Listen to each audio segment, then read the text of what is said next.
우리 아까 마태복음 하다가 시간이 안 돼서 멈췄는데 사복음서가 이제 비슷한 내용이 계속 반복되잖아요, 그죠? 그래서 우리가 이번에 통독도 마태복음하고 요한복음만 하죠. 예. 그렇다고 해서 마가복음하고 누가복음이 별거 아니기 때문에 그런 게 아니라 우리가 편의상 그렇게 합니다.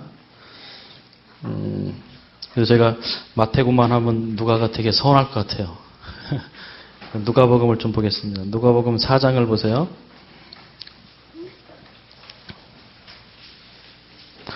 이제 사복음서는 아까 마태가 하나님의 나라는 이런 나라다. 하나님의 나라에 들어갈 사람들은 이런 태도, 이러한 품성을 가져야 된다. 결국 뭡니까? 하나님의 사랑을 받아서 그 사랑을 하나님께 사랑을 표할 뿐만 아니라 누구한테요?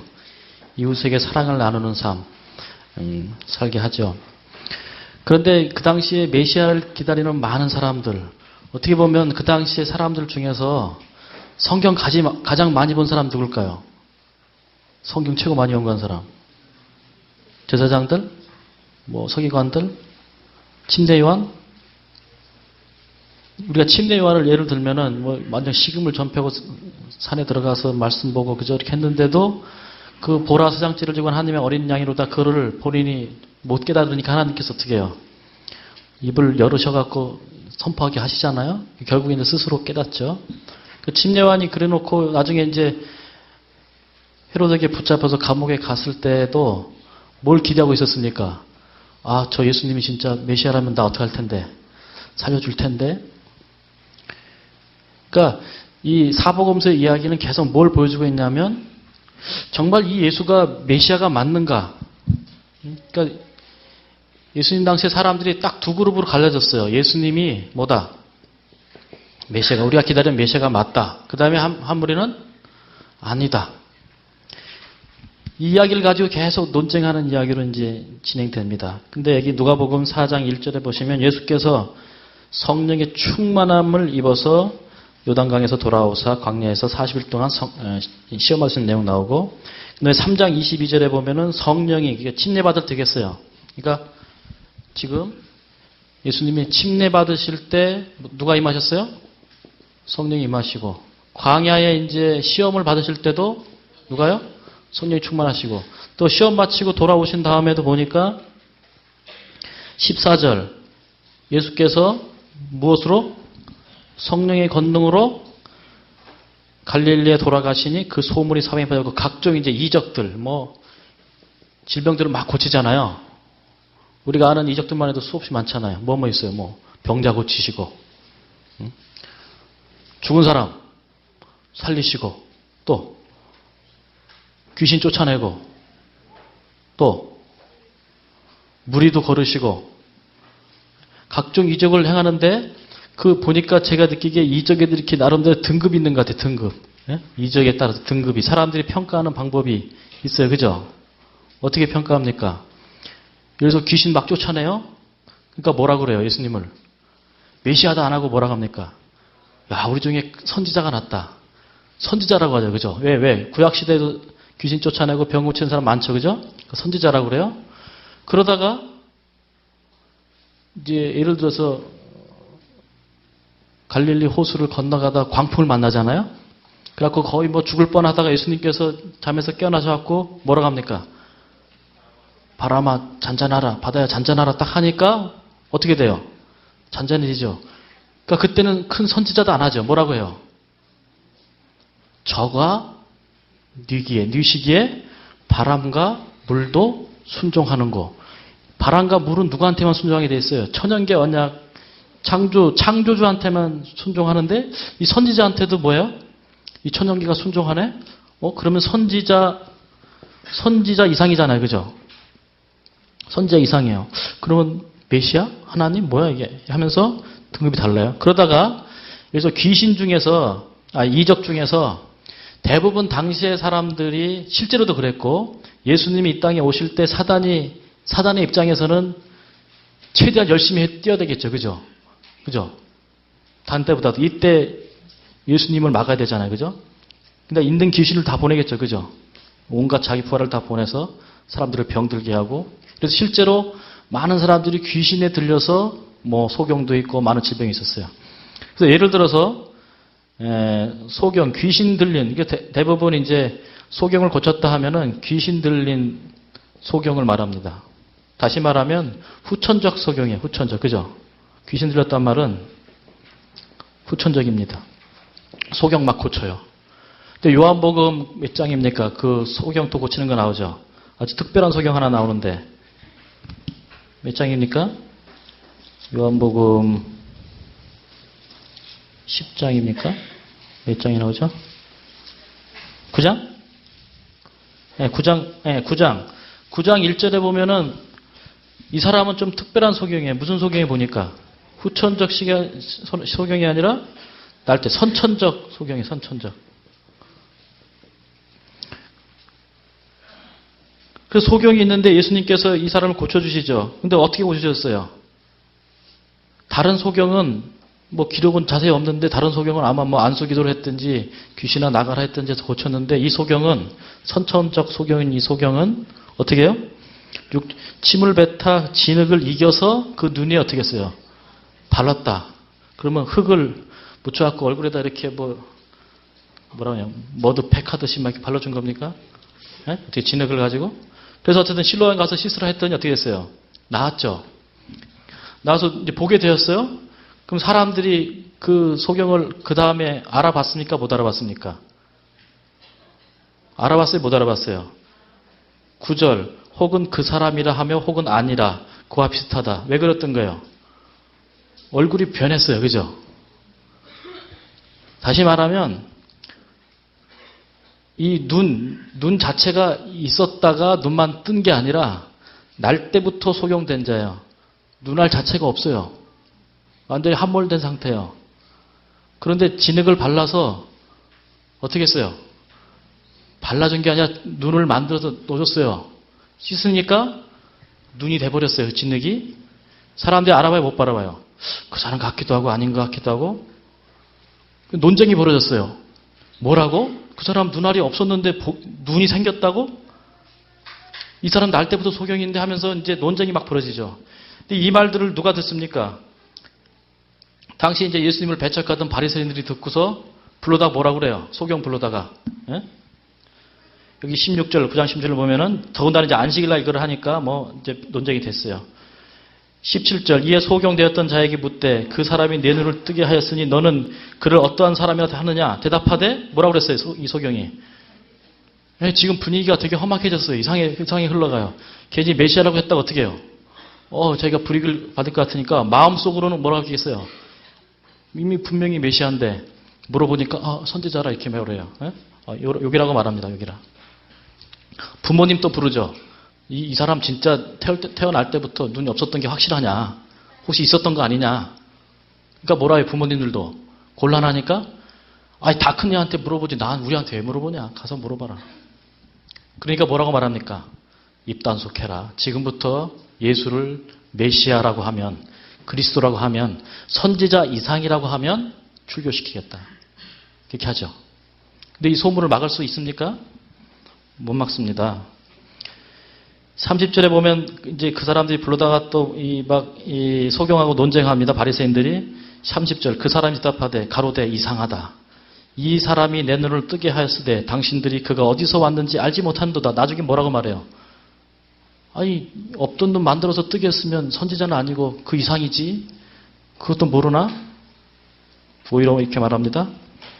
32절 창세 이후로 소경으로 난 자의 눈을 뜨게 하였다 함을 듣지 못하였으니 이 사람이 하나님께로부터 오지 아니하였으면 아무 일도 없었으리다 하면서 다른 귀신 들려서 소경 눈 뜨게 한 사건과는 완전히 차원이 다른, 예를 들어서 무리를 광풍을 멈추게 하시고 날 때부터 소경된 자를 치유하시고 한 기적들은 분명히 이 사람이 뭐예요? 선지자 그 이상인 하나님께부터 온 다윗의 후손 메시아라는 사실을 예수님이 이 기적을 통해서 다 어떻게 해요? 보여주시죠. 그럼에도 불구하고 한편으로 많은 사람들이 행하는 일을 보면 선지자 같기도 하고 그 이상 같기도 하죠. 그죠? 메시아 같기도 하고 선지자 같기도 하고. 근데 그가 말하는 걸 보면 좀 찝찝한 데가 있어요. 왠지 메시아라고 하기에는 이상한 데가 있어요. 예를 들어서 예수님께서 막 기적을 행하시니까 전국에 소문이 퍼졌잖아요. 그죠? 어떤 사람들은 우리 중에 큰 선지자가 났다. 아니다. 그 사람은 메시아다. 막 이렇게 소문이 돌았는데 이런 예수님을 갑자기 배척하고 돌로 쳐 죽이려고 했던 사건이 일어나게 됩니다. 그 어떤 사건입니까? 다시 누가복음으로 가보세요. 아까 누가복음 4장 거기서 4장 16절 보시면 예수님이 뭐 다른 데도 아니고 어디 가셨어요? 고향에 가셨습니다. 나사렛에 가셨습니다. 16절 예수께서 자라나신 곳 나사렛에 이르사 안식일에 자기 규례대로 회당에 들어가서 성경을 읽으려고 서심해 하고서 성경을 쭉 읽으셨는데 뭘 읽으신지 아세요? 이사야 61장. 이 유태인들은 61장에 기록된 이 메시아를 기다린다고 그랬잖아요. 네? 그걸 쭉 읽으셨어요. 안식일 날. 주의 성령이 내게 임하셨지. 이미 침례 받으셨고 광야에서 시험 받으시는 성령이 충만하신 예수님. 성령의 능력으로 기적 행하시고 성령이 내게 임하셨으니 이는 가난한 자에게 복음을 전하게 하시려고 내게 뭘 부으셨어요? 기름 부으시고 나를 보내사 포로된 자에게 자유, 눈먼 자에게 다시게 보게 함, 그 다음에 눌린 자를 자유케 하고 주의 은혜의 해를 전파하게 하려 하심이라 하고 책을 딱 덮었어요. 그죠? 아까 제가 설명드렸는데 뭐가 빠졌어요? 예수님이 그 이사야 61장 쭉 인용하면서 은혜해를 뭐라고 했어요? 은혜해를 전파하게 하려 하심이라 하고 그 뒤에 더 읽어야 되는데 덮어버렸잖아요. 그죠? 그 뒤에 뭐가 있었다 그랬어요? 메시아가 나와서 은혜의 해와 동시에 뭐예요? 보복, 신원하는. 그래서 이스라엘 사람들은 이것보다는 이거를 훨씬 강조해서 그죠? 로마의 압제로부터 이거를 복수하고 보복하고 이 승리하시는 왕으로 오실 메시아를 기대했는데 예수님은 어떻게 해요? 어디까지만 하고요? 싹 여기까지만 하고 여기는 아예 빼버리셨어요. 그죠? 빼버리시고 오히려 뭐라고 말해요? 너희 원수들이 오른밤을 치면 왼밤을 치다. 당시에 원수라는 말은 같은 유대인들 중에 뭐 사이가 나쁜 그 원수가 아니고 누굽니까? 이방인들, 특별히 로마인들을 지칭해서 하는 말이었어요. 오히려 뭐라고 그래요? 그 로마인들한테 보복하고 신원해서 싸워 이겨야 되는데 맞으라고 그러고 해달라는 대로 다 해주고 사랑하라고 하고 우리가 지금까지 배웠던 구약의 이 신학하고는 맞아요? 안 맞아요? 안 맞아요. 이상하다. 나중에는 쭉 설명을 들은 다음에 어떻게 합니까? 저 예수가 메시아인 줄 알고 우리가 말씀을 잘 들으려고 하는데 보니까 우리가 배운 거는 전 땅판 얘기를 하니까 나중에 어떻게 합니까? 29절에 보니까 돌을 든 게 아니라 낭떠러지로 데리고 가서 어떻게 해요?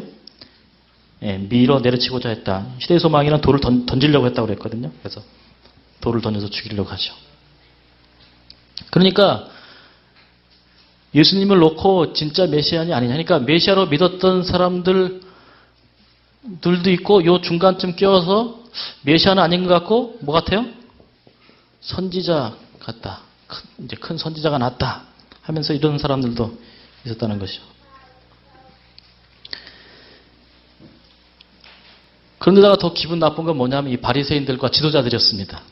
뭐 그렇게 하는 거 좋다 이거예요. 그죠? 가난한 사람들 고쳐주고 병자들 고쳐주고 그러면 뭐 나쁠 건 없잖아요. 그죠? 다 좋은 일인데 자꾸 제사장들과 바리새인들을 향해서 뭐라고 그래요? 뭐 화 있을진저 바리새인들아 뭐 하면서 회칠한 무덤 같다 그러고 막 이제 심지어 무슨 예수님이 뭐라고 합니까? 누구의 새끼들아? 독사의 새끼들아 하면서 뱀들아 막 이렇게 하니까 기분 좋겠어요? 어떤 분이 저한테 이 뱀들아 뭐 독사의 새끼들 하면 기분 얼마나 나쁘겠어요?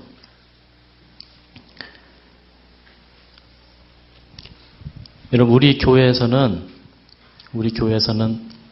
제가 보건대 제가 예언하건대 우리 교회 안에서도 많이 이렇게 이렇게 섹트 이렇게 이제 분파가 나갔잖아요. 그죠?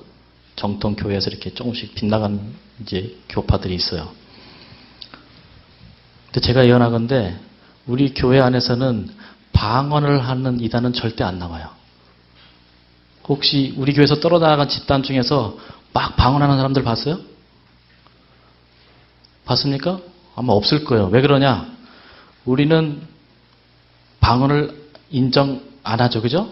그리고 그렇게 배워버렸고, 우리의 신학이 그 방언, 이렇게 지절거리는 방언을 인정 안 합니다. 그냥 외국어로서의 방언을 인정해도. 그렇기 때문에 우리 신학교육을 제대로 신앙을 배운 사람들은 아무리 이상한 주장을 해도 방언하는 사람은 안 생겨요. 다시 말하면 이 신학의 틀 안에서 딱 갇혀버립니다. 더 이상이 안 나와요. 우리 교회에서 나오는 모든 좀 빗나간 데는 뭐냐면 음식 문제 아니면, 그죠? 왜? 그게 우리 신학의 그 중요한 틀이니까 그 안에서 뭐 볶음 공식을 먹어야 되냐, 무슨 곡식을 먹어야 되냐, 이런 거 막 생기고, 하여튼 이런 거 아니면은 또 예수님의 인성 가지고 이게 맞냐, 저게 맞냐, 이런 이 틀 안에서 2단이 생기거나 3단이 생기지, 우리가 인정하지 않는 그 자체에서 절대로 생기지 않는다는 거예요. 그러니까 이 유태인들이 자기들이 가지고 있는 신학의 틀, 메시아라고 생각하는 그 이상형, 그 안에 딱 갇혀버려 갖고요. 예수님이 어떤 기적을 일으키고 예수님이 내가 그라고 막 아무리 설명을 해도 뭐예요? 안 믿어요. 오히려 병자들하고 약자들하고 가난한 자들은 어떻게 합니까? 일단 단순하게 다윗의 자손이 하면서 뭐 다 병 고침 받고 믿음으로 다 구원받고 있는데, 정작 지도자들은 내 신학의 틀하고 안 맞는 거죠. 여기 안 맞으니까 다 아직. 그래서 계속 부정적으로 생각하고. 여러분, 우리가 구원받는 것은 신학이 우리를 구원해주지 않습니다. 교리가 우리를 구원해주지 않습니다. 예수님을 메시아로 믿는, 우리의 언약 보증으로 믿는 단순한 믿음으로 다 되는 거예요. 그죠? 뭐 이게 복잡하게 믿을 게 있습니까? 그래서 그런 논쟁들이 지금 계속되고 있어요. 누가복음 거기 몇 장을 보시냐면, 그 앞에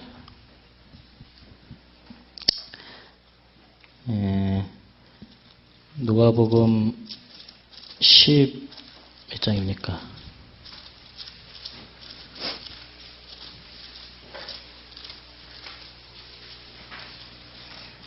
잠깐만, 누가복음이 아니라 요한복음 하세요. 요한복음.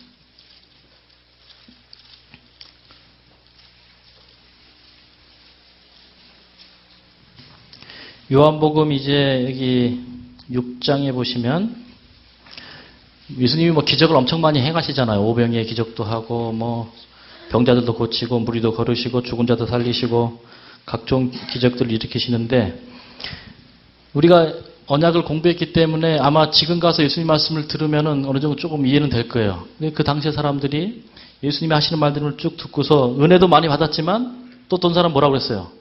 이거 너무 어렵다. 이해가 안 된다. 무슨 말 하는 거냐. 특별히 여기 이제 예수님께서 하신 말들 가운데서 이해 못한 것들이 몇 가지 있어요. 첫째는 뭐냐면 여기 6장 54절부터 보시면 내 살을 먹고 내 피를 마시는 자는 영생을 가졌고 마지막 날에 내가 그를 다시 살리겠다 하면서 뭘 마시라고 그래 자꾸? 내 살을 먹고 내 피를 마셔야 된다. 지금 우리가 들을 때 이게 뭡니까? 예수님께서 세우신 언약 안에 들어가는 언약 관계를 유지하는 그것을 이렇게 표현한 것인데, 이 사람들이 이걸 듣고 뭐라고 그랬어요? 60절에 보면 제자 중 여럿이 듣고 말하되 이 말씀은 어렵도다 누가 들을 수 있느냐 하면서 예수님 말이 어렵다 이렇게 말하죠. 그 다음에 여기 뒤에 넘기셔갖고 7장 37절에 보시면 예수님께서 이제 뭐라고 말씀하시냐면 38절 나를 믿는 자는 성경의 이름과 같이 그 배에서 생수의 강이 흘러나리라 하시니 이는 그를 믿는 자의 받을 성령을 가리켜 말씀하신 것이라.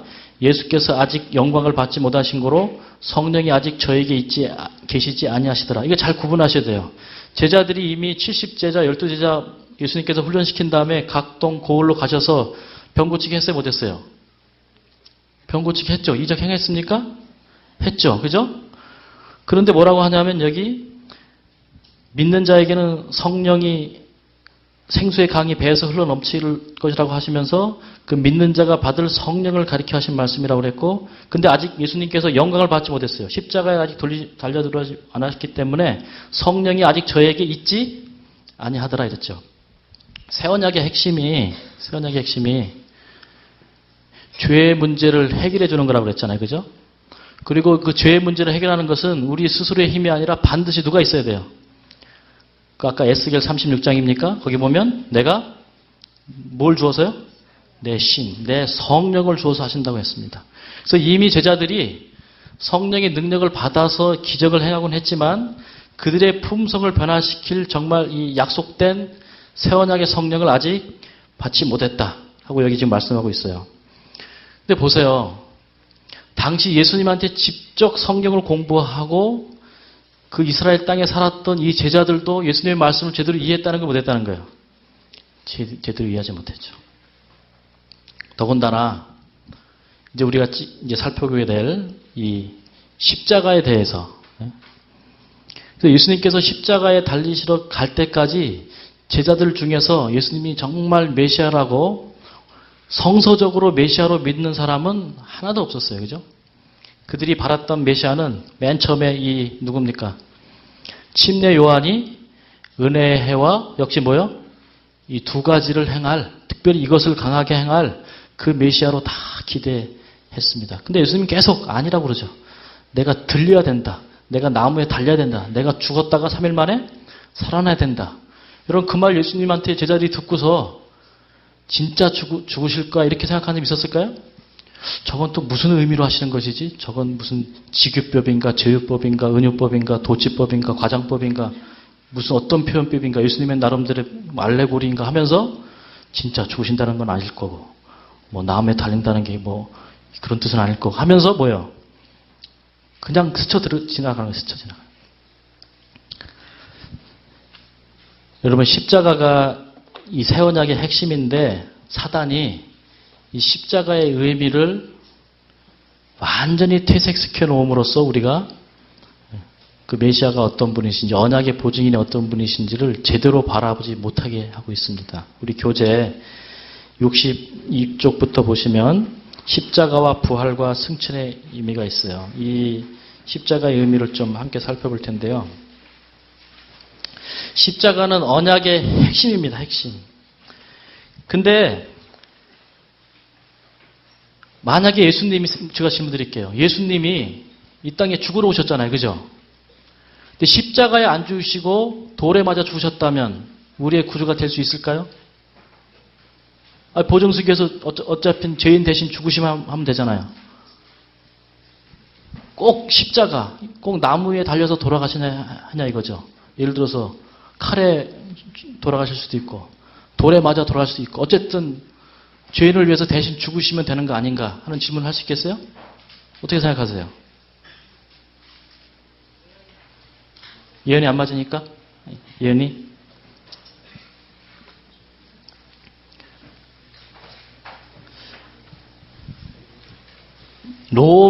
이 로마의 사고 방식으로 사단이 십자가를 이해하도록 자꾸 우리를 십자가의 의미를 퇴색시킵니다.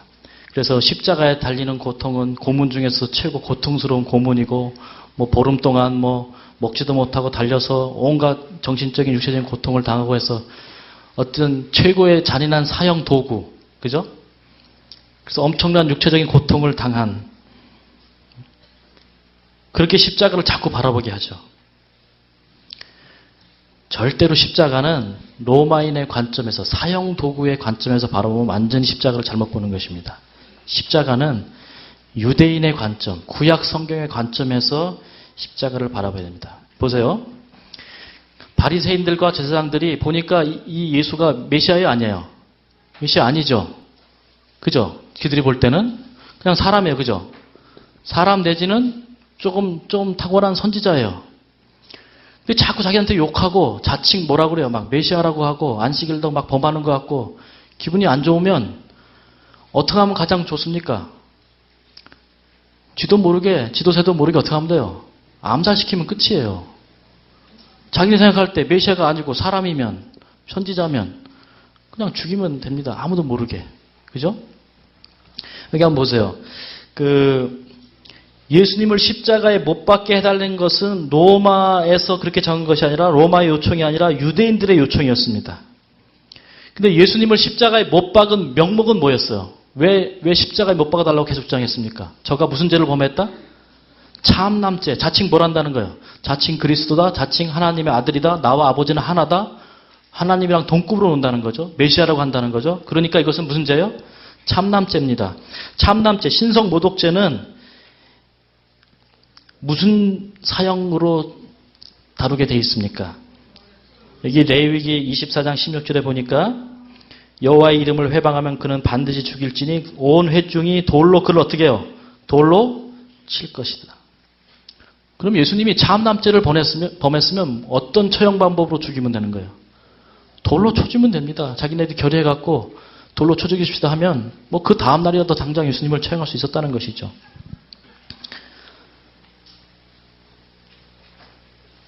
여기 요한복음 8장 44절에도 너희 아비는 마귀이고 내 아버지는 하나님이다 하니까 다 돌을 들려갑니다. 왜? 그 참남죄니까. 그죠?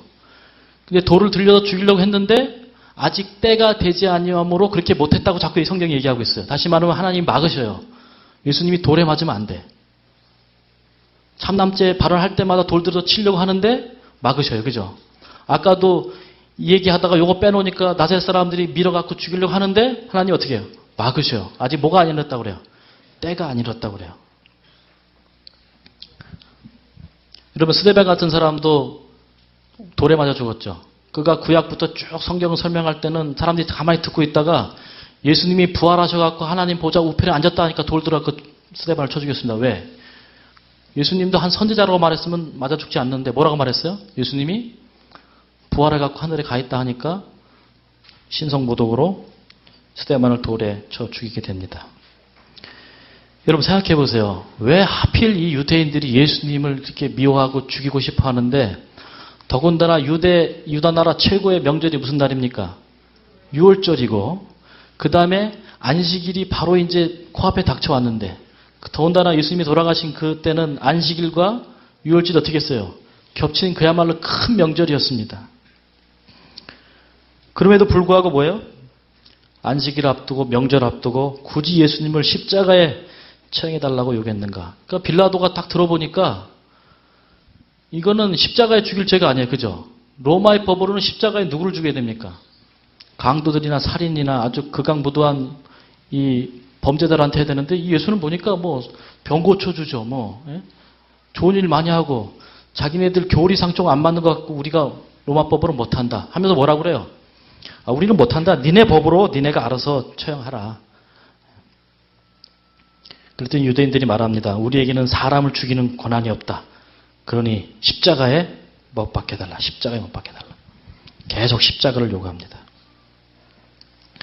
제가 구약 공부하면서 요거 물어본다고 했는데 물어본다고 신명기에 나무가 나온다. 나무. 몇 장? 21장 22절 23절을 보겠어요. 신명기 21장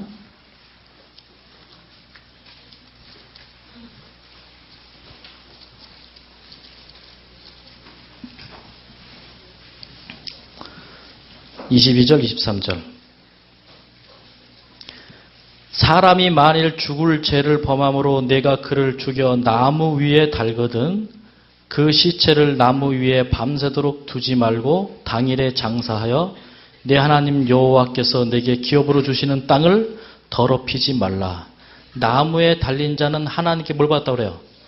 저주를 받았다. 유대인들의 관점에서 볼 때 나무에서 죽는 사람은 어떤 사람이에요? 하나님께 저주받은 사람입니다. 그러니까 유대인들은 나무 처형, 나무에 달려 죽은 사람은 하나님께 뭐예요? 저주받은 사람이다. 이렇게 매일마다 신명기 외우고 신명기 공부할 때만 이걸 들었으니까 돌에 맞아 죽는 사람이 좋은 거예요. 쉽게 말하면 나무에 달려 죽는 사람이 좋은 거예요. 이 사람들 입장에서 볼 땐. 돌에 맞아 죽는 게 훨씬 좋은 거죠. 유대 왕들이 21명이 있었다고 그랬잖아요. 어저께 제가 무덤 얘기해 줬잖아요. 그래서 대부분 어디에 묻혔어요? 그 열왕의 묘실 아니면 다윗성에 묻히고 좀 악한 아합왕이 어디에?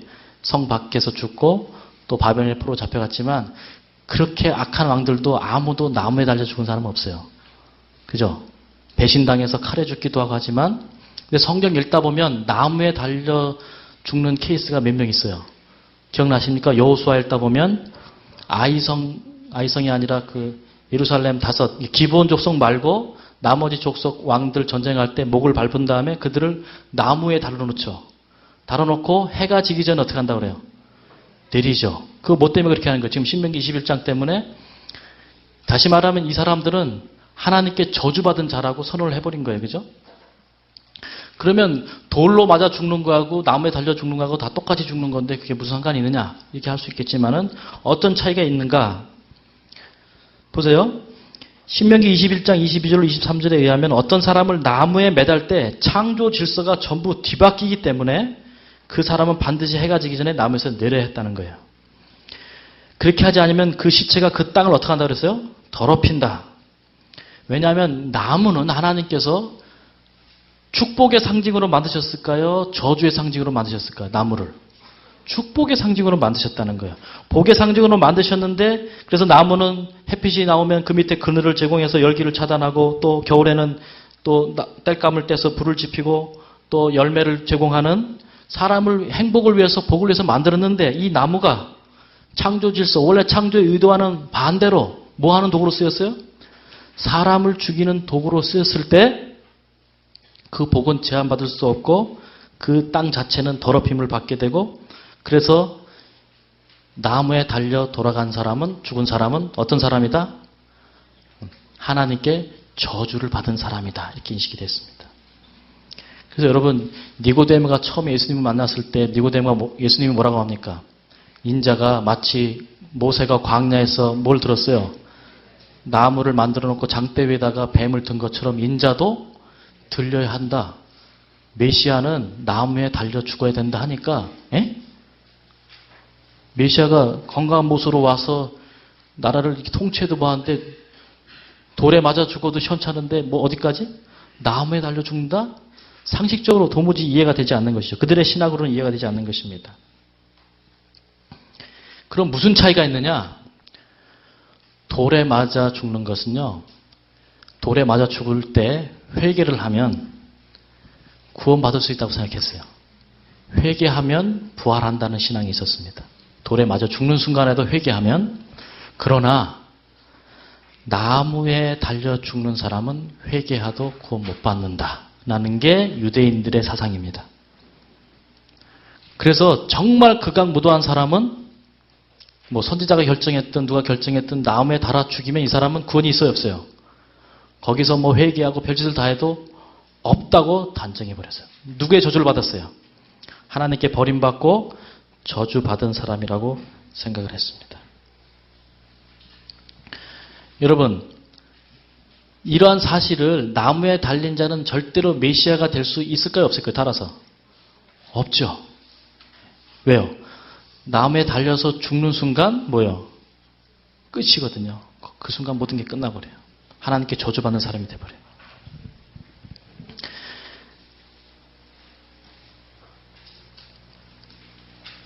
근데 그들이 집요하게 십자가를 선택한 이유가 있었습니다. 왜 그랬는가 보세요. 근데 하는 짓을 보면 하는 일을 보면 꼭 뭐 같아요? 메시아 같고. 근데 또 우리가 가지고 있는 이 신학하고는 안 맞는 게 또 있고 참남죄를 범한 것 같고 안식일도 범하는 것 같고 우리의 신학을 이 질서를 완전히 깨트리는 것 같고 야 그러면 우리가 한번 저 예수를 돌로 쳐 죽이지 말고 괜히 돌로 쳐줬다가 회개하면 어떡해? 예? 돌로 쳐줬다가 회개하면 안 되니까 십자가에 달아보자. 나무에 달아보자. 나무에 달아봐서 이 사람이 정말 메시아라면 하나님께서 가만히 계실까요? 아니죠. 그죠? 정말 메시아라면 하나님께서 어떤 방법을 택해서라도 어떻게 하실까요? 죽지 않게 하시고 내리시겠죠. 그리고 이 사람이 진짜 메시아라고 아마 모든 사람 앞에서 발표하실 것입니다. 그런데 나무에 달아봤는데 아무 반응이 없어요. 그야말로 그냥 죽었어요. 그럼 뭐라는 거예요? 아, 선지자가 아니라 정말 우리가 생각한 대로 거짓 선지자가 확실하구나. 믿질 게 있어요 없어요? 달아봐서 십자가에서 내려오면 메시아로 믿으면 되는 거고 그죠? 안 내려오면 거짓 선지자 하나를 채용한 것입니다. 가룟 유다가 이걸 알았을까요? 몰랐을까요? 여러분 가룟 유다가 돈이 없어갖고 용돈이 없어갖고 30에 팔았습니까 지금? 가룟 유다는 뭐 때문에 파는 거예요? 이걸 알죠? 알으니까 어떻게 해요? 예수님이 분명히 메시아이기 때문에 나무에 달게 하면 반드시 나는 메시아다라고 선포하실 것이고, 하나님은 어떻게 하실 거예요? 죽지 않도록 막으실 것이고, 그러면 우리가 기대했던 그 나라가 훨씬 빨리 올 것이고, 내가 그에 뭐가 됐으니까? 공로자가 됐으니까 한 자리 차지할 것이고, 가룟 유다는 예수님이 메시아인 것을 100% 믿었어요. 근데 자꾸 안 하시는 거야. 자꾸 시간 끌고, 그죠? 그러니까 뭐 하려고? 빨리 자기가 메시아라는 것을 여러 사람 앞에 발표시키려고 하죠. 근데 여러분, 예수님께서 살아계실 때 제자들한테 네가 나를 누구라 하냐 때 제자들이 뭐라고 그래 다. 특히 베드로가 예수님 당신은 살아계신 하나님의 아들이요? 그리스도라고 말하죠. 그랬더니 아무한테도 말하지 마라 그래요. 왜 말하지 말라고 그래요? 그 사람들이 예수님이 메시아라는 사실은 알고 있는데 잘못된 개념으로 메시아를 알고 있죠. 잘못된 것은 퍼지지 않는 게 좋아. 그죠? 말하지 마라. 이 말은 내가 아버지께로 올라간다면 너에게 성령을 주셔서 진리의 성령이 오셔서 장래일을 너에게 그 장래일은 십자가 사건을 말하는데 그 일을 다시 한번 너에게 다시 가르쳐갖고 깨닫게 한 다음에 그때부터 전해라. 지금 내가 메시아라는 걸 전해버리면 잘못된 게 싹 퍼져버린다는 거예요. 그래서 못하게 막으시죠. 너희만 알고 있으라고 차라리. 근데 여러분 이거를 가룟 유다뿐만 아니라 그러면 제자들은 어땠을까요? 제자들은 똑같아요. 여러분 그럼 예수님을 어릴 때부터 길러왔던 마리아는 어땠을까요? 거기 64쪽에 보면은 64쪽 그 밑에 그 시대의 소망 744쪽에 보면 이렇게 인용구가 되어 있습니다. 한번 읽어볼게요. 그녀는 제자들과 마찬가지로 예수께서 능력을 나타내시어 자기 자신을 원수의 손에서 구원하시리라는 희망을 아직도 뭐예요? 품고 있었다. 왜? 이분이 메시아이기 때문에 나무에 달리면 돼요? 안 돼요? 안 돼요. 지금이라도 이 순간에 좀 있다가 내려오시겠지. 그러나 예수께서 이 모든 일이 일어나리라고 예언하신 말씀을 회상하고 그녀의 마음은 또다시 철렁 가라앉았다. 그녀는 고민에 찬 눈으로 강도들이 십자가에 못 박히는 것을 근심스럽게 바라보았다. 죽은 자에게 생명을 주시던 그분이 자신을 십자가에 못 박히도록 허락하실까? 하나님의 아들이 자기 자신을 이처럼 참혹하게 살해당하도록 버려두실까? 마지막 뭐라고 그랬습니까? 다 같이 시작. 그녀는 예수님이 메시아라고 믿는 자기의 믿음을 포기해야 할 것인가? 그 순간에 진짜 십자가에 그냥 힘없이 달려 돌아가시면 뭘 포기해야 돼요? 아, 내가 믿었던 내 아들 예수는 결국 뭐였다? 메시아가 아니었구나. 그러면 거짓 선지자였나? 이걸 포기해야 되는가?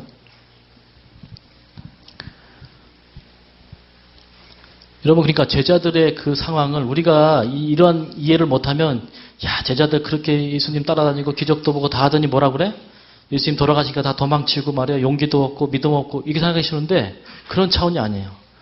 신명기 21장이 그들의 삶 속 이 머릿속에 딱 박혀있기 때문에 나무에 달려 죽은 자는 하나님께 저주받고 절대 부활을 못하고 구원이 없고. 그래서 65쪽 9쪽에 보세요. 제자들은 어떤 심정이었는가? 그리스도께서 예루살렘으로 입성하실 때의 제자들의 희망은 최고 절정에 달했었다.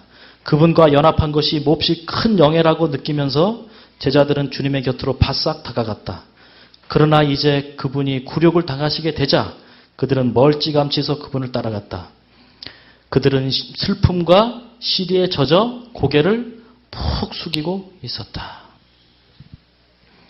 예수님께서 십자가에 달려 돌아가실 때 그 장면을 바라보고 있던 백성들과 관원들이 뭐라고 하냐면 저가 남은 구원하였지만 뭐라고 그래요?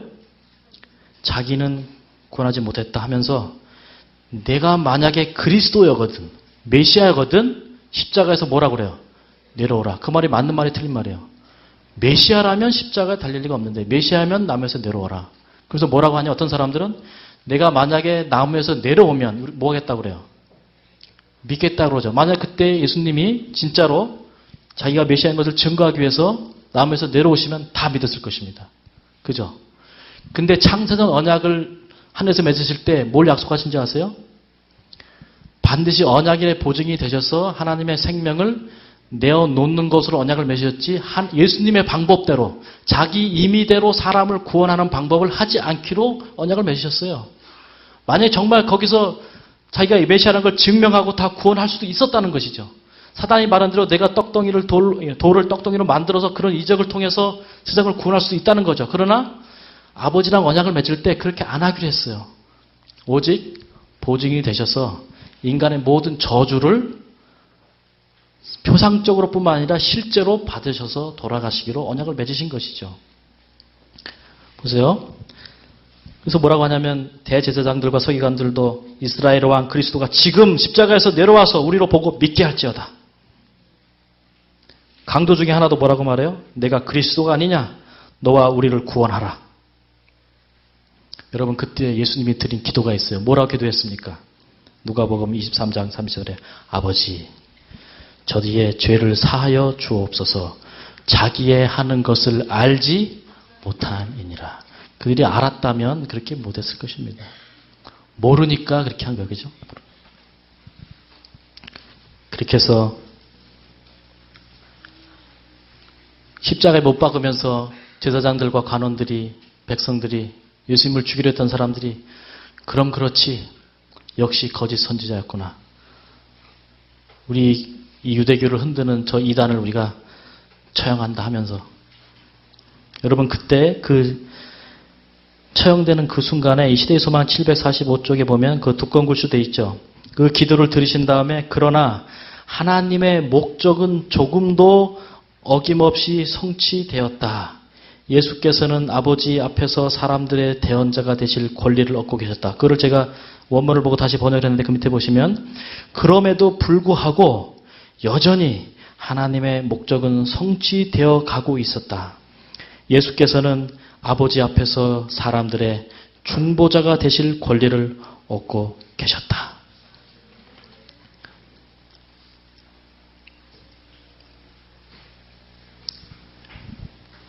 예수님께서 힘없이 돌아가셨어요. 그죠? 근데 더욱 놀라운 것은 뭐였냐면 예수님이 돌아가신 것은 충격이 한 100쯤 된다고 하면요. 100. 엄청난 충격을 받았겠죠. 100쯤 된다고 하면 충격이 그 다음에 예수님이 부활하셨다는 소식은 한 500쯤 돼요. 그냥 돌아가신 걸로 끝나면 나무에서 달려 돌아간 자는 역시 메시아가 아니었다. 그걸로 끝나면은 100인데 그 사람이 부활했다는 거예요. 부활했다. 여러분들 신약 성경을 이제 사도행전부터 쭉 보면은 예수님께서 십자가에 달려 돌아가신 것만 전하면 안 돼요. 그죠? 반드시 뭘 전합니까? 부활을 같이 전해요. 그거는 그들의 고정관념과 신학을 완전히 깨트리는 것입니다. 어떤 유대인들은 십자가는 전하라고 그래요. 그죠? 부활을 전하지 말라, 절대. 그냥 죽어야 되지, 부활하면 안 되거든요. 부활하면 메시아가 되고, 죽으면 거짓 선자가 되고, 그리고 시체를 막 훔쳐갔다 그러고, 그죠? 없어졌다 그러고, 안 믿으려고 막 전해요. 부활하시는 그 일요일 아침에 여자들이 무덤가에 가잖아요. 그죠? 근데 이 여자들도 예수님이 부활하실 걸 믿고 간 것이 아니라 뭐하러 간 겁니까? 안식일이 됐고 장례를 못 치르니까 이제 향품 바르고 장례식 치르려고. 그죠? 그나마 메시아라고 따라다녔는데 이제 돌아가셨으니 뭐 헛믿었든지 실망했든지 장례를 치러야 되니까 그 장례 치르러 간 겁니다. 여자들이 갔는데 예수님이 나타나셨죠. 그죠? 너무 반가워서 예수님을 만지려고 했습니다. 그랬더니 예수님이 뭐라고 그래요? 나를 만지지 마라. 요한복음에 있는 말씀 보세요. 요한복음 20장 17절. 왜 만지지 말라고 했는가? 20장 17절. 예수께서 이르시되 나를 만지지 말라. 내가 아직 어디로 못 갔다고 그래요? 아버지께로 올라가지 못하였노라. 하면서 너는 내 형제들에게 가서 이르되 내가 내 아버지 곧 너희 아버지 내 하나님 곧 너희 하나님에게로 올라간다 하라. 만지지 마라 그래요. 근데 마태복음 28장으로 넘어오시면 28장 9절에는 다시 여자들이 뭐 얼마의 시간이 지났는지 기록이 안 됐지만 그 후에 다시 예수님을 만나는데 뭐라고 기록하고 있습니까? 마태복음 28장 9절에 보니까 예수께서 저희를 만나 가라사대 평안하뇨 하시거늘 제자들이 나아가 그 발을 어떻게 해요? 붙잡고 경배했어요. 그러니까 아까는 처음에는 나 만지지 마라. 나한테 경배하지 마라. 내가 아직 어디를 못 갔다 왔어요? 아버지한테 못 갔다 왔다. 했는데 여기는 붙잡고 경배했어요. 그럼 요 시간, 짧은 시간 얼마나 긴지 모르지만 요 시간의 텀 가운데 예수님께서 무슨 일을 하셨다는 거예요? 하늘에 올라가셨다가 내려오신 것입니다. 아버지께로 갔다 오신 것을 볼 수가 있습니다. 그러면 예수님께서 부활하셔갖고 왜 하늘에 갔다 오셨는가? 69페이지 보세요. 교재 69페이지. 시대의 소망 거기 790쪽에 있는 말씀을 읽어드리겠습니다. 예수께서는 당신의 희생이 아버지께 간합되었다는 보증을 받기까지는 당신의 백성들이 드리는 경의를 받지 아니하셨다. 그분은 하늘 궁정에 올라가 하나님께로부터 사람들의 죄에 대한 당신의 속죄는 충분하였고 당신의 피로 모든 사람이 영생을 얻을 수 있다는 보증의 말씀을 친히 들으셨다. 아버지께서는 그리스도와 맺은 언약을 인정하시고 회개하고 순종하는 자들을 받으시며 당신의 아들을 사랑하시는 것처럼 그들을 사랑하실 것이다. 그리스도께서는 그분의 사업을 완성하시고 사람을 정금보다 희속케 하며 오빌의 순금보다 희귀케 하리로다라고 하신 그분의 언약을 성취시켜야만 했다. 하늘과 땅의 모든 권세가 생명의 임금에게 주어졌으며 그분은 당신의 권세와 영광을 나누어 주시려고 죄악 세상에 있는 당신의 제자들에게로 돌아오셨다. 뭐 하러 가신 거예요 보니까? 창세전에 아버지와 아들께서 하늘에서 손잡고 언약 맺으시고 인류가 만약에 타락하게 됐을 경우에 뭐가 되시기로요? 그들을 위한 보증인이 되시기로 생명을 내놓고 언약을 맺으셨는데 드디어 십자가에서 어떻게 하셨어요? 자기의 생명을 내어주시고 그분의 살과 피로 언약의 잔치를 베푸시고 이 새 언약을 이루신 다음에 어떻게 하신 거예요?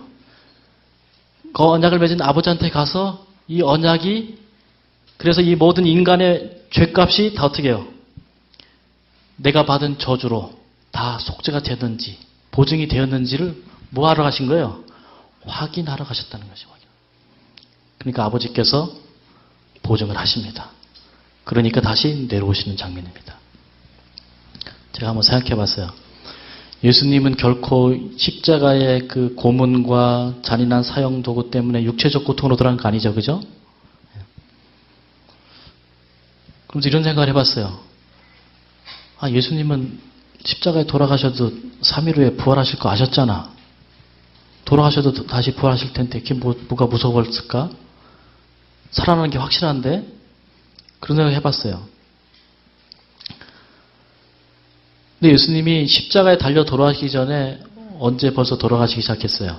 겟세마네 동산에서 내 마음이 심히 고민하여 죽게 되었다 하면서 이미 예수님이 그때부터 죽으시죠. 그래서 아버지께 뭐라고 말하냐면 아버지 할 수만 있다면 내 잔을 이 잔을 내게서 떠나게 하라고 그래요. 근데 그 잔이 무슨 잔이에요? 바로 내가 말이죠. 우리가 내 죄 때문에 죽어야 되지만 오늘 살아있죠. 우리가 내일 또 넘어지고 또 죄짓죠. 그래도 살아있죠. 안 죽죠. 안 죽게 하시기 위해서 그 죽음의 잔에, 고난의 잔에 모든 인류의 죄의 저주들을 통째로 다 마시기 시작하시면서 예수님은 죽어가기 시작했어요. 제가 그런 생각을 해봤어요. 내 죄가 얼마나 될까? 내가 지금까지 40여 년 살아오면서 지은 죄가 우리가 회개하고 용서받지만 회개하고 용서받았기 때문에 살아있죠. 그죠? 근데 만약에 용서받지 못한 그 죄의 목록이 얼마인가 죄 자체를 쭉 기록해보면 A4 한 장에 다 쓸 수 있는 사람. 너무 A4 종이가 커요? 더 작은 거 줘야 돼요? A4 한 장에 예를 들어서 내 죄를 A4 한 장에 썼다. 만약에 예수님을 여기 세워놓고 예수님을 눕혀놓고 여러분이 지은 죄를 A4 반장, B5라고 합니까? B5만큼 써서 한 사람씩 다 올려놓으면 한국 사람이 다 올려놓으면 5천만 장이 될 것이고 온 지구가 다 올려놓으면 60억 장이 될 것이면 죄를 B5에 써갖고 올려놓은 종이에 깔려서 사람이 죽을 수밖에 없어요. 그런데 태초로부터 지금까지 우리가 성경에서 배웠던 그 므낫세, 모든 악인들, 모든 인류의 모든 죄를 정말 우리가 종이로 쳐갖고 종이 한 장에 서서만 올려놔도 예수님은 그 죄의 짐에 짓눌려서 아마 몸이 다 박살날 거예요. 그 죄 때문에 예수님께서 십자가에서 돌아가십니다. 그러신 다음에 다시 돌아오세요. 근데 돌아오셔서 누구를 가장 먼저 만나신 줄 아세요? 누굴 만났어요? 여자들 만나시고 특별히 엠마오로 가는 두 제자를 만나십니다. 이 엠마오로 가는 두 제자가 아주 대실망을 하죠. 그죠? 누가복음 몇 장입니까? 23장 보세요. 24장. 이 사람이 대실망을 하면서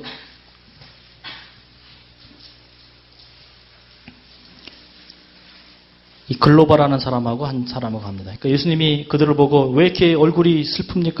얼굴빛이 왜 그렇습니까? 물어보니까 아니 당신 요새 일어난 일을 모릅니까? 19절 가라사대 무슨 일이뇨? 가로되 나사란 예수의 일이니 그는 하나님과 모든 백성 앞에서 말과 일에 능하신 선지자연을 우리 대제장들과 간원들이 사형 판결에 넘겨주어 십자가에 못 박았느니라. 우리는 이 사람이 이스라엘을 구속할 자라고 바랐노라. 이뿐 아니라 이 일이 된 지 벌써 사흘째가 됐는데 그래서 100을 놀랐어. 100을 놀랐는데 22절 보니까 또한 우리 중에 어떤 여자들이 우리로 놀라게 하였으니 이는 저희가 새벽에 무덤에 갔다가 그의 시체를 보지 못하고 그가 살아나셨다는 천사들이 나타남을 보았다. 그래서 또 우리가 500 놀랐어요. 이거는 이분이 메시아인지 아닌지 온통 헷갈린다는 것이죠. 그랬더니 25절에 가라사대 미련하고 선지자들이 말한 모든 것을 마음에 더디 믿는 자들이여 하면서 27절 이에 모세와 모든 선지자들의 글로 시작하여 모든 성경에 쓴 바 자기에 관한 것을 자세히 설명하시니라. 다시 말하면 엠마오로 실망해서 대실망해서 그들의 신앙을 완전히 포기하고 이제 고향에 가서 농사짓고 장사하고 이제 직업 찾아서 가는 이 두 제자가 예수님의 부활하신 부활체를 보고도 예수님인지 못 알아봤지만 예수님이 성경을 풀어서 창세기부터 쭉 모세 오경부터 해갖고 성경을 풀어서 이사야까지 해서 이 언약 보증인이 어떻게 죽을 것이고 어떻게 저주를 받을 것이고 왜 나무에 달려 돌아가야 되고 하는 모든 사실을 다 알려주니까 그때 바로 뭐가 됐어요? 31절에 눈이 밝아져 그인 줄 알아보더니 예수는 저에게 보이지 아니하신지라. 저희가 말하되 길에서 우리에게 말씀하시고 우리에게 성경을 풀어주실 때에 우리 속에서 마음이 뜨겁지 아니하더냐.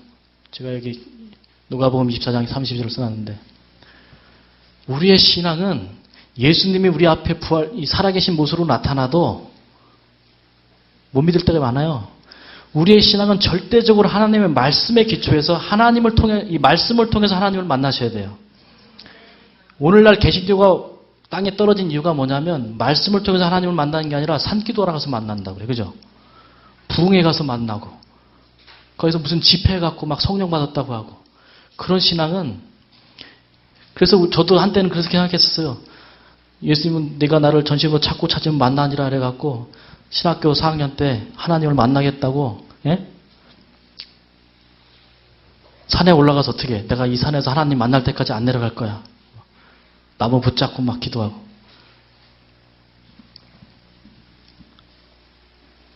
제가 삼육대학교 호수에 이제 4학년 2학기 때 졸업을 해야 되는데 어떤 걱정이 생겼냐면 제가 모태신앙이라고 그랬잖아요. 하나님 잘 믿었잖아요. 그죠? 안식일로 잘 지키고 했는데 만약에 하나님을 안 믿는 사람들이 나한테 와서 당신 하나님 만났어? 하나님 봤어? 그럼 뭐라고 하지? 버뜩 그 생각이 드는 거예요. 내가 꿈에서 보든지 뭐 어떻게 보든지 하여튼 하나님을 한번 봐야지 전하겠다. 그러다 보니까 네가 나를 전심으로 찾고 찾으면 만나지라 이런 말씀이 있어요. 그래서 믿음을 가지고 그 호수 삼적대 호수 꼭대기까지 올라가서 이제 그 큰 바위가 있는데 거기 올라가서 내가 맨날 며칠이고 여기서 하여튼 기도하면서 하나님 만나겠다. 한 11월 달인가 12월 달에. 아까 막 몇 시간을 기도하다가 막 춥고 막 무섭기도 하고 막. 그래서 한참 막 자다가 깨다가 기도하다가 딱 보니까 말이죠. 저 호수에서 빨간 불꽃이 팍 올라오는 거예요. 갖고 제가 기도하다가 아니, 그러더니 불꽃이 확 사라져요. 불꽃이 확 나타났다 확 사라지고. 이상하다. 이게 뭐지? 무슨 도깨비인가? 도깨불인가? 그러다 제가 하나님이 하도 내가 기도하니까 저거라도 보고 믿으라고. 추워 죽고 배고프고 춥고 이거 빨리 내려가야지 하고서 제가 말이죠. 하나님 감사합니다. 하나님, 제가 하나님을 만났군요. 저게 하나님이구나. 그리고서 내려오다 호수를 지나가는데 거기에 밤에 낚시하는 분들이 계시더라고요. 그 낚시 야광지.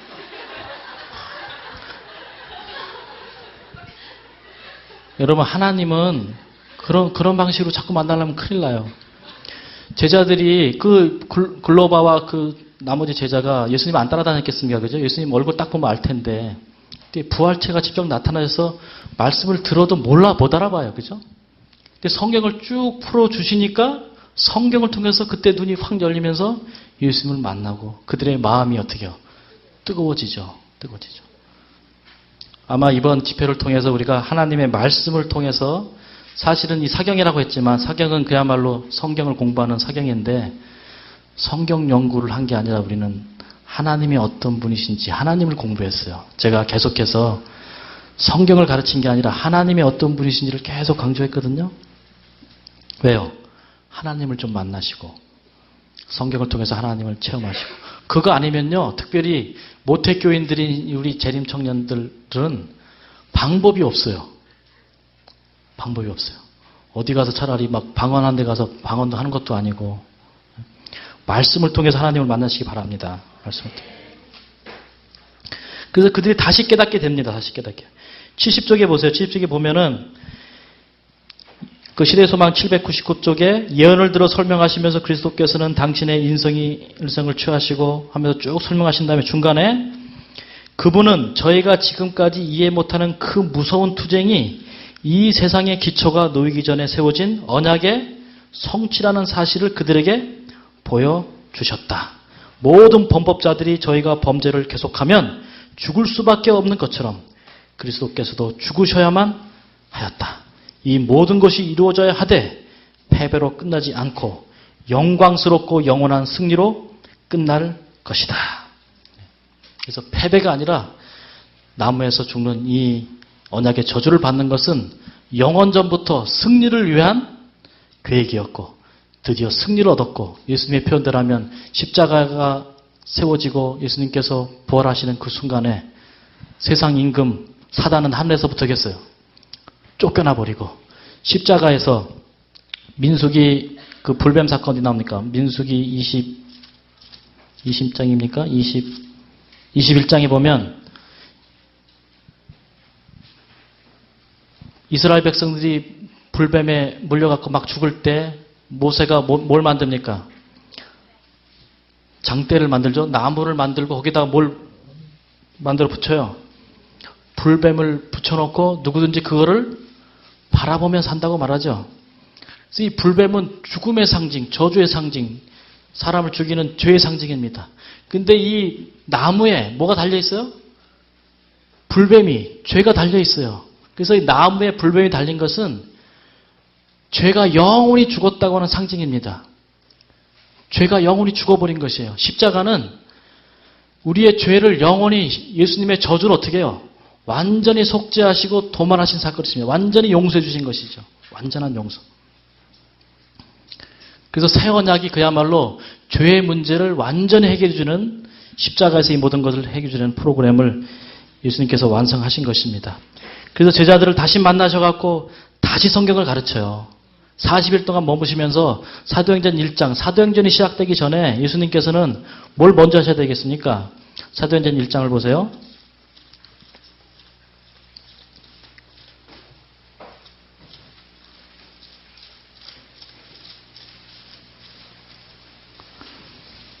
하늘로 승천하시기 전에 40일 동안 돌아다니면서 해 받으신 후에 3절 또한 저에게 확실한 많은 증거로 친히 사심을 나타내사 부활하셨다는 것을 계속 증거하시죠. 40일 동안 저에게 보이시며 뭘 말씀하셨어요? 하나님 나라의 일을 말씀하시니라. 이제 다시 성경을 가르치십니다. 그죠? 다시 가르치셨어요. 그리고 예수님께서 떠나가시면서 내가 가더라도 너에게 누굴 주겠다. 누굴 보내주겠다. 보혜사를 보내주셔갖고 십자가의 의미를 다시 깨닫게 하고 성경의 진리를 다시 깨닫게 하셔서 그 성령을 통해서 하나님의 나라를 이루갈 사명을 그들에게 부여해 주시는 것을 볼 수가 있습니다. 여러분, 그러면서 예수님께서 이제 너희는 땅끝으로 나아가서 아버지와 아들과 성령의 이름으로 모여 침례를 주라고 하면서 그들에게 이 하나님 나라를 그때부터 본격적으로 전파하는 일을 제자들에게 맡겨주십니다. 그리고 드디어 40일 승천할 기간이 다 차셔서 이제 하늘에 승천하시는 장면이 나오게 됩니다. 그때 그 장면을 여기 교재 71쪽에 있는데 제가 한번 쭉 읽을 테니까 같이 눈으로 보시면서 따라오시기 바랍니다. 71쪽 다번에 보면 승천 후 하늘에서 하신 일 하시고 이제 승천하신 장면이 나옵니다. 시대의 소망에 있는 내용인데요. 온 하늘은 구주를 하늘 궁정으로 영접하기 위하여 기다리고 있었다. 승천하실 때 그분이 앞에 서서 길을 인도하고 그분의 뒤에는 부활하실 때 죽음에서 노임을 받은 많은 포로들이 뒤따랐다. 하늘 천사들은 찬양과 천국의 노래로 환호하면서 즐거운 행렬에 가담하였다. 저희가 하나님의 도성에 가까이 이를 때에 수행하던 천사들이 다음과 같이 소리친다. 문들아 너희 머리를 들지어다. 영원한 문들아 들지어다. 영광의 왕이 들어가시리로다. 기다리던 파수꾼들은 즐거움으로 화답한다. 영광의 왕이 누시뇨? 그렇게 화답하는 것은 그분이 누구인지를 알지 못하기 때문이 아니라 다음과 같은 숭고한 찬양의 화답을 듣고자 함이었다. 강하고 능한 여호와시요 전쟁에 능한 여호와시로다. 문들아 너희 머리를 들지어다. 영원한 문들아 들릴지어다. 영광의 왕이 들어가시리로다. 다시 영광의 왕이 누시뇨? 라고 묻는 말이 들리는데 그것들은 천사들이 주님의 이름을 높이는 말을 듣는 것이 전혀 실증나지 않기 때문이다. 호위하던 천사들은 다음과 같이 대답한다. 만군의 여호와께서 곧 영광의 왕이시로다. 그 후에 하나님의 도성의 문들이 활짝 열리고 천사의 무리들이 영광스러운 음악이 울려 퍼지는 가운데 그 문들을 통해 들어간다. 그곳에는 보좌가 있고 언약의 무지개가 그 보좌를 둘러있다. 거기에는 그룹과 수랍들이 모여서 있고 하늘 군대의 지휘자들과 하나님의 대표자들이 그 앞에 모인다.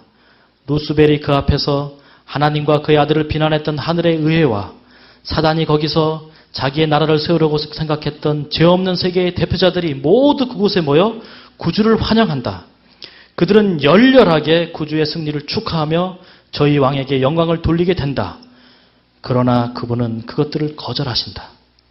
아직은 그분이 영광의 관과 왕복을 받으실 수 없으시다. 그분은 아버지 앞으로 들어가신다.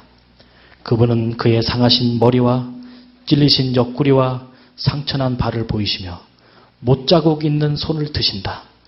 그분은 자신의 승리의 증거품들을 가리키시며 당신이 재림하실 때 무덤에서 일어날 큰 무리의 대표자로서 그와 함께 부활한 자들을 요제의 단으로 하나님께 바치신다. 그분은 회개하는 한 죄인을 인하여 즐거워하시고 한 영혼을 인하여 기뻐 노래하시는 아버지께 가까이 나아가신다. 땅의 기초가 놓이기 전에 아버지와 아들은 이미 합의하셔서 인류가 사단에게 정복당하게 될 경우에 인류를 구속하시기로 언약을 세우셨던 것이다. 그들은 손을 굳게 잡으시고 그리스도께서 인류를 위하여 보증이 될 것이라는 엄숙한 서약을 하셨었다. 이 서약을 그리스도께서 성취시키신 것이다. 십자가 위에서 다 이루었다고 부르짖었을 때에 그분은 아버지께 그 사실을 말씀드렸던 것이다. 언약은 완전히 이행되었다. 이제 그분은 다음과 같이 아랜다. 아버지여 다 이루었나이다. 오 나의 아버지시여 하나님이시여 내가 당신의 뜻을 이루었나이다. 나는 구속사업을 완성시켰나이다. 당신의 공의가 충족되었다면 내게 주신 자도 나 있는 곳에 나와 함께 있게 하옵소서. 공의가 충족되었다고 선포하시는 하나님의 음성이 들린다. 사단은 정복되었다. 세상에서 애쓰고 수고하는 그리스도인들은 사랑하시는 자 안에서 받으시는 바 된다. 그들은 하늘 천사들과 타락하지 않은 세계의 대표자들 앞에서 의롭다는 선언을 듣게 된다. 사랑은 승리하였다. 드디어 창세전에 맺은 언약을 십자가에서 다 이루시고 40일 후에 승천하셔서 아버지 앞에 다시 한번 뭐 하세요? 그 보정받으신 것을 확인하시고 뭐라고 선언하신다고요? 이제 누구든지 성부와 성자께서 맺으신 이 창세전 언약, 아니 영원한 언약, 자비의 언약, 사랑의 언약을 누구든지 사랑하시는 자 예수 그리스도 안에 들어오기만 하면, 예수 그리스도를 그들의 구주로 믿기만 하면 모두 다 어떻다고요? 의롭다는 선언을 했습니다. 그러니까 이미 우리는 2000년 전에 하늘에서, 아니 영원 전에 하늘에서 그리스도 안에서 의롭고 구원받은 자로 선포됐다는 사실입니다. 우리가 이 사실을 믿고 어떤 순간에도 어떤 상황에도 넘어지고 또 넘어지더라도 예수님의 십자가를 바라보는 일은 결코 실패하지 않기를 바랍니다. 그것만이 우리가 살 길이고 그것만이 우리가 구원에 이르는 길입니다. 대저 의인은 한 번도 넘어지지 않는 자가 아니라, 한 번 일어나면 다시 넘어지지 않는 자가 아니라, 대저 의인은 7번 넘어져도 다시 일어나는 자입니다. 10번 쓰러지면 다시 일어나서 예수를 바라보는 자가 의인입니다. 여러분, 그 십자가를 바라보시고 오늘도 십자가 안에서 승리하시기를 간절히 바랍니다. 기도하겠습니다. 하늘에 계신 아버지, 그토록 기다렸던